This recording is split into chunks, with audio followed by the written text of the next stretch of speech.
ஒரு ஆன்மா இந்த கலிகத்தில் பிறந்து எவ்வாறு கர்ம கடனை கழித்து இறைவனோடு ஐக்கியமாகின்றது. இதற்கு எடுத்துக்காட்டு தான் சம்பூர்ண தேவரை நமக்கு சொல்லக்கூடிய வாசகம். வேற எதற்காக இங்க சொல்லல. சம்பூர்ண தேவரை சொல்லல.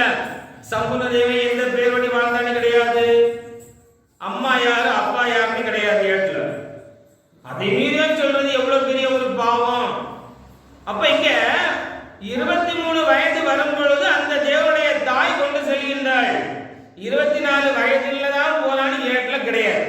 முதல்ல 24 வயதுல தான் அந்த தேவனுடைய ஆன்மா இறந்து செல்கின்றது என்பதெல்லாம் ஏற்ற கிடையாது. அப்படி நீங்க 24 போட்டாலும் அது தப்பு. 998ல 10னா 1008ல 20 தான் வரணும். இங்க 23 தாண்டியாச்சு.